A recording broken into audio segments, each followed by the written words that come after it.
First, you said the issue is spiritual, which is also important.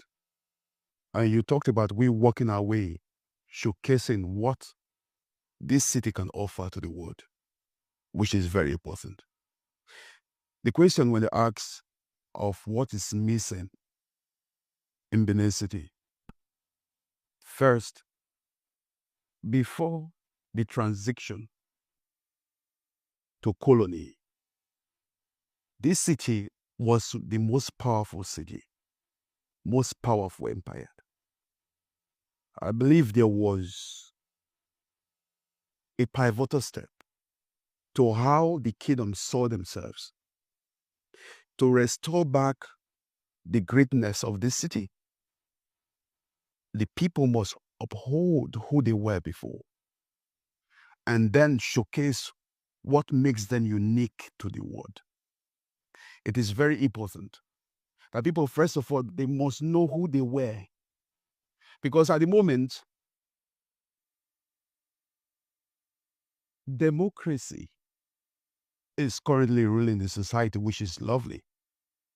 But before democracy, there was monarchy. And the monarchy system and democracy are two different governments.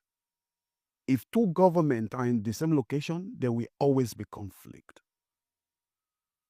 Having a monarchy system and democratic system in the same house, we create conflict. Before the democracy system of government, it was made through the colonial masters, not the decision and the will of the people and the will of the kingdom. So Benin City must understand, the Edos must understand that there was a great kingdom, and there is a great kingdom, and there will be a great kingdom.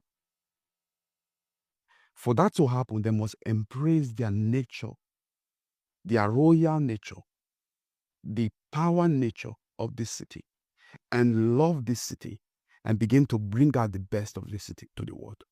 That's an addendum to what you have highlighted, sir. We must begin to embrace the nature of who we were before the colonial masters. Thank you very much. Yes, sir. It's about 130 years in Benin fell. We have not recovered. The problem is the psyche of the day. Who were colonizers? They colonized over 201 towns, villages, kingdoms, stretching from Fanadopo all the way to Accra. Suddenly, we had our day, and we had our evening, and we had our night. We are yet to recover from that fateful day, February 18th, 1897. Yes, we live in a democratic setup, in a sovereign state. Correct. The Oba of Benin reigns. It's not sovereign. Correct. Because you don't have sovereign kingdoms in republics. But the difference here is that the Oba of Benin is different from other monarchies in Africa. The Oba of Benin is the spiritual hub of the Benin nation. He's the head of judiciary, he's the head of administration, he's the head of religion. It has not changed. He is still the heart, he's still the breath, he's still God's own representative to the Benin people. Exactly. In Benin, we have a very concise religious setup. You worship God, Agosa. You propitiate the deities, Awebo. You venerate your ancestors, Aroemi. You appease the strong evil one, Aoesu. But in the same vein, Agoba and Agosa will worship the king the way we worship God. That tells you the frequency at which the Oba of Benin flowed. We don't share power with him, rather we give him all our powers. Exactly. Now the question is simply this. If you don't know where you're coming from, you can't know where you are. And if you don't know where you are, you can't know where you are going.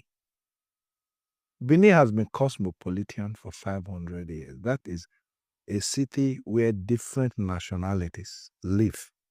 Whether it's Olukumi that you now call Yoruba, whether it's the Igbo, whether it's the Hausa. Fulani is just yesterday when we were talking of the Benin setting.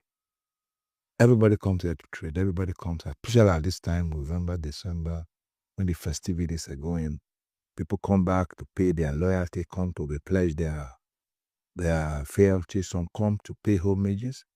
Trade is brought in. There's envoys from all over the world, especially Europe. For an example, in 1823, Benin was the first kingdom in the world to recognize the independence of Brazil. That means exchanging ambassadors. Prior to that time, in 1486, we exchanged ambassadors with the Portuguese, the Dutch, the French, even the Vatican City. But the truth is that every dog has its day. Great empires have come. Egypt, Greece, Rome, the Byzantine, the Ottoman Empire, all are shadows of their former self. But the force that keeps Benin going has kept us together. When you say Benin, it's a package that was put together by the white men. We call ourselves Edo. We call our kingdom Edo. We call our city a capital, Oredo. We call our king Omonoban Edo. Everything centered around that single word Edo. But our neighbors don't call us Edo. For an example, the Yorubas call us Accra. The Yorubas, the near Yorubas, Ondo, Ekiti, whatever, they call us Ado, which is a Yorubanized version of the word Edo. Then the Igbos call us Edu. Edu is the progenitor of Benin royalty. Onyedu, that's what they call us. It is the Chekiri, our neighbors to the south, that call us Ubini. And the white man could not pronounce Ubini. He called us Benin. And by 1472, the Portuguese introduced us to the rest of the world as Benin. So it comes in different variations. So it's interesting. But the whole concept is, it is the Edo kingdom of Benin. When you refer to the Edo person, is what you now call Benin, Esan, Urobo. Some parts of Ondo, then some states, some city-states in Bayelsa, like Nimbe, they all claim descent from Benin. So it's an interesting thing that we can harness to build a base for our future. Like I said earlier, I said the greatest thing we have is our art and culture. 500 years ago, Benin exported their own version of kingship everywhere. And the most visible aspect of it is the Ada Anebe. It's carried all the way from Oguta down to the Ewe of Ado, from the foothills of the Kukuruku Hills down to the swamp. The Ada Anebe represents power and authority. Now, what we're looking at is developing tourism. Tourism is the easiest way of harnessing money from the civilized north from the developed north, the correct penance, to the developing south.